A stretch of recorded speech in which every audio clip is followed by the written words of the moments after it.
Welcome back to the Deep Dive, where we take complex source material and distill the crucial knowledge you need to be well informed. Today, we are undertaking one of the most fundamental biological explorations, diving deep into the genome. And we're not treating it as some static instruction manual, right? We're looking at it as this vast, constantly evolving blueprint that writes and rewrites the history of life. That's exactly it. It's a spectacular field.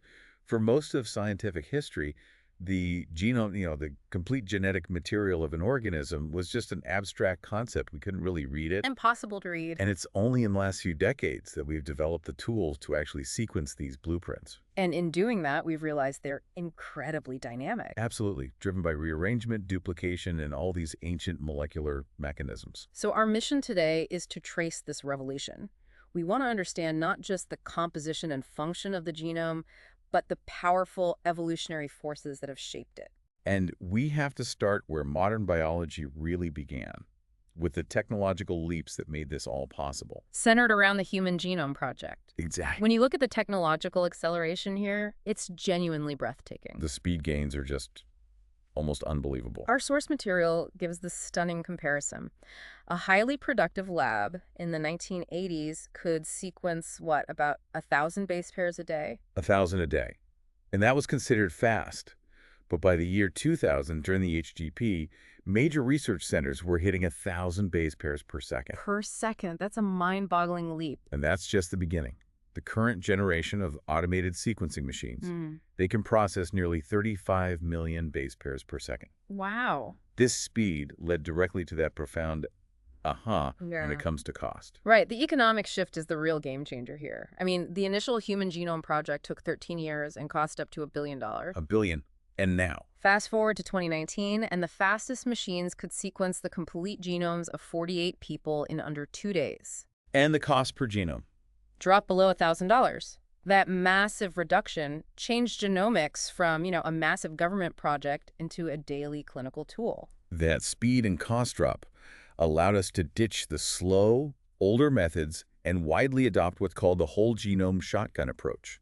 It sounds aggressive, but it's incredibly efficient. So can you walk me through that? How does it work? Sure. Imagine the entire human genome as a massive set of encyclopedias. We don't read them page by page. Okay. Instead, we randomly chop the entire set into millions of short overlapping fragments. We then rapidly sequence every single one of those tiny fragments. And the trick is putting it all back together. Exactly. Once you have millions of these short sequences, you use incredibly sophisticated computational power, that's bioinformatics, to find all the overlaps and precisely assemble them back into one continuous complete sequence. So data acquisition gets faster and cheaper, but then you hit the next massive hurdle, interpretation. You have all these A's, T's, C's, and G's. This is the domain of bioinformatics. Right. Bioinformatics is the application of computational methods to manage, store, and analyze this ocean of biological data. And the scale is just immense. It is. The public database, GenBank, contained 366 billion base pairs as of 2019. It's huge. So let's say I'm a researcher. I find a brand new piece of DNA from some strange deep-sea microbe. How do I even begin to figure out what it does? You'd start by using a powerful comparison tool.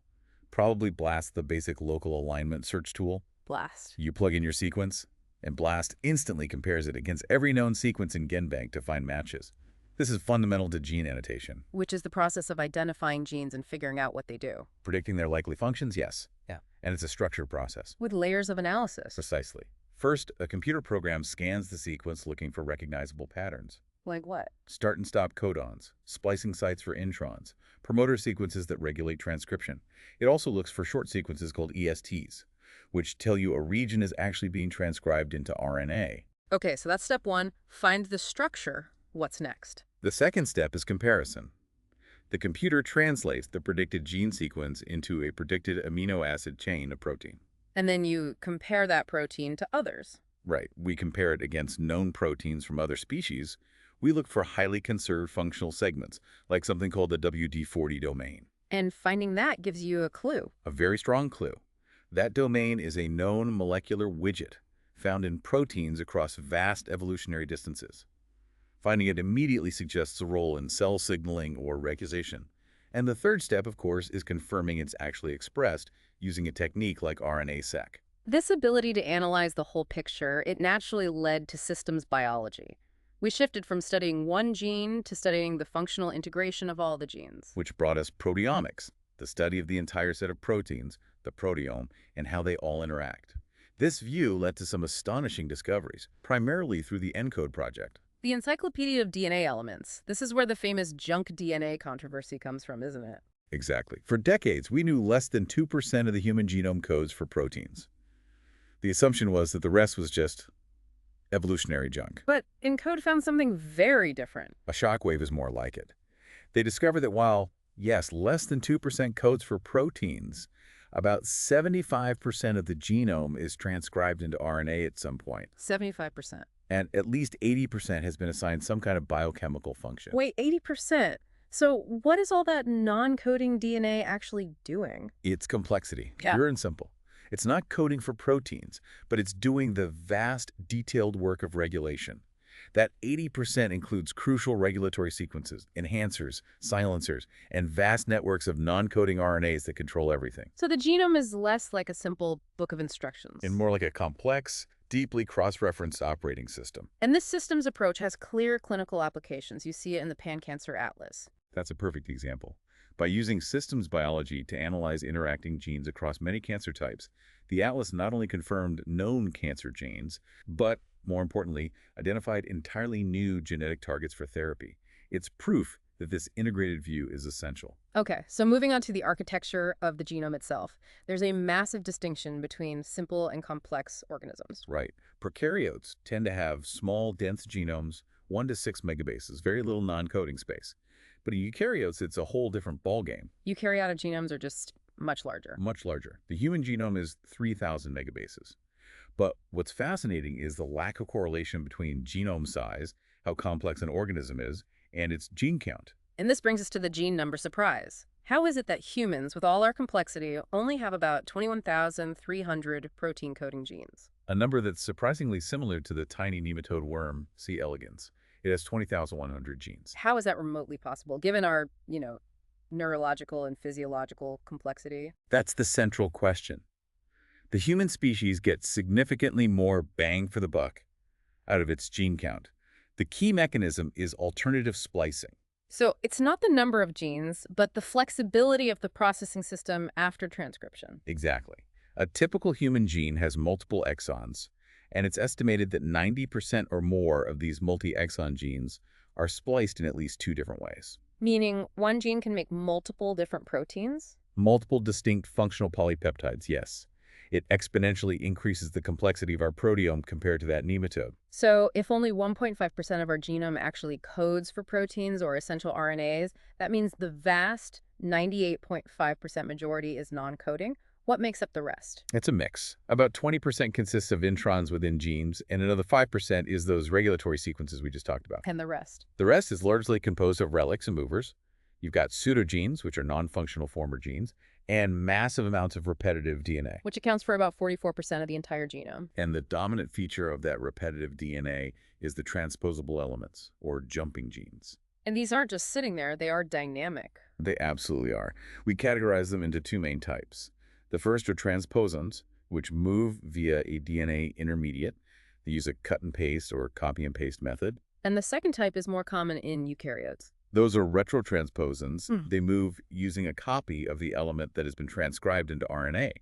This RNA copy is then converted back into DNA by reverse transcriptase before it inserts into a new location. And because it's a copy, the original always stays behind. It always stays in place, which is why they can accumulate so rapidly. And we see huge quantities of these in the human genome, things like ALU elements making up 10% of our genome, and line 1 or L1 elements, which account for 17%. The L1 elements are particularly interesting. Recent research has found that the transcription of these L1 retrotransposons is actually essential for the healthy development of early human embryos. So they're active players, not just silent passengers. Exactly. Beyond those, we also find simple sequence DNA, like STR short, randomly repeated sequences. We know these from forensics, but in the cell, they play a structural role, right? That's right. These short repeats are concentrated in structurally important areas, the centromeres and the telomeres, which are the protective caps on the ends of chromosomes. And finally, within this structure, we have multi-gene families. We see 2 varieties there.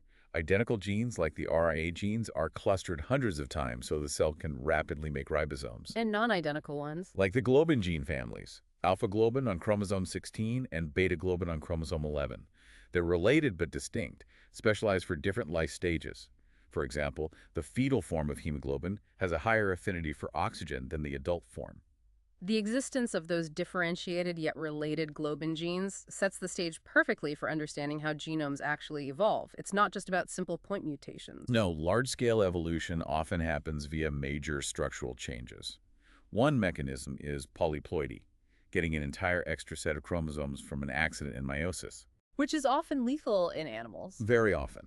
But it's extremely common in the plant kingdom and is a massive driver of plant evolution because it provides immediate redundancy.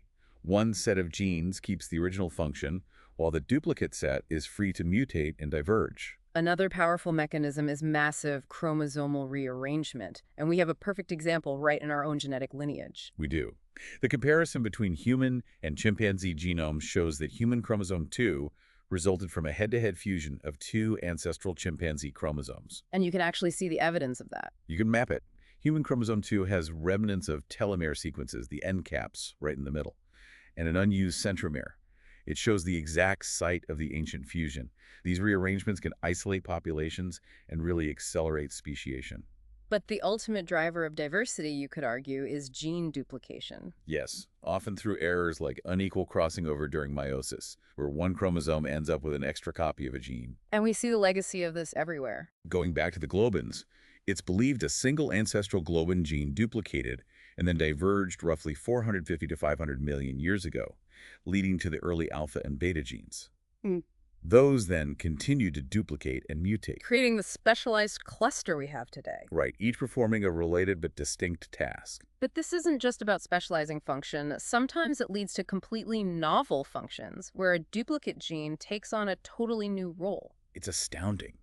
Take lysozyme. It's an enzyme that defends against bacterial infection. In the mammalian lineage, it duplicated. One copy kept the original defensive function. And the other one? The duplicate copy mutated and diverged to become alpha-lactobulmin, a protein essential for milk production. Wow. The ability to breastfeed, driven by a duplicate immune defense gene. It's a fantastic example of divergence. And there's also exon shuffling. Right. Since exons often code for discrete functional protein domains, errors in recombination can cause these exons to be mixed and matched between different genes. It's like molecular mix and match. It rapidly creates new proteins with novel combinations of functions. The blood-clotting protein TPA is thought to be a product of this kind of shuffling and duplication. So with all this data, we can do comparative genomics, comparing species to highlight these relationships. When we compare distant species like yeast and humans, we highlight the most highly conserved genes. One amazing study found that 47% of essential yeast genes were still functional when replaced by the human version. Which just confirms how deep our shared ancestry runs. It confirms that the most fundamental machinery of cellular life has been preserved for billions of years. But comparing closely related species, like us and chimpanzees, that's where it gets even more illuminating. Our split was only about 6 million years ago. We only differ by 1.2% in single nucleotide substitution. That seems tiny. It is. But if you look at insertions and deletions, the difference jumps to a further 2.7%, particularly in transposable elements. Humans have 7,000 human-specific ALU elements that chimps don't have. So those structural elements seem to be key drivers of recent evolution. That's the idea. And within our own species, we find variation, notably SNPs, and critically, copy number variants, or CNVs. And CNVs aren't just single letter differences. No, they are large deletions or duplications of entire segments of DNA, sometimes including whole genes. Their high incidence really complicates the long-held concept of a singular normal human genome. Finally, integrating all these ideas brings us to evolutionary developmental biology, or EVO-DEVO. This field shows that the genes regulating development are astonishingly conserved. The homeobox, a 180 nucleotide sequence found in regulatory genes like the Hox genes, has been conserved for hundreds of millions of years. So if the master switches are so similar, why does an insect look completely different from a mammal? The difference in body form doesn't come from new genes, but from changes in the timing and location of the expression of those existing genes. Small mutations in regulatory sequences can cause massive changes in morphology. Like the different number of legs on a shrimp versus a grasshopper. Exactly. It's all about where and when you turn on those ancient genes. And the FOXP2 gene involved in speech illustrates this perfectly. Yes, it's evolving faster in humans, but its regulatory role in communication is deeply conserved across vertebrates. The fundamental mechanism is shared. Subtle regulatory evolution is what makes us unique. So if we step back, what is the core takeaway from this deep dive into our dynamic genome? I think we've learned that the genome's complexity isn't defined by the small percentage of coding DNA, but by the massive regulatory network within the non-coding majority. And that its evolution is an ongoing process. A very active, sometimes violent process driven by duplication, rearrangement, and mobile elements that are constantly rewriting the blueprint. It is an astounding amount of complexity, all derived from these core conserved mechanisms. And as you just mentioned, the concept of a singular perfect human genome is definitely fading, especially with the prevalence of those CNVs, the large common duplications or dilutions. They vary widely between all of us. So here's something to think about. Given the high incidence of these copy number variants, how might future personalized medicine need to fundamentally change its definition of genetic risk when analyzing an individual's unique biological blueprint? Something for you to ponder as you reflect on this dynamic and complex biological architecture.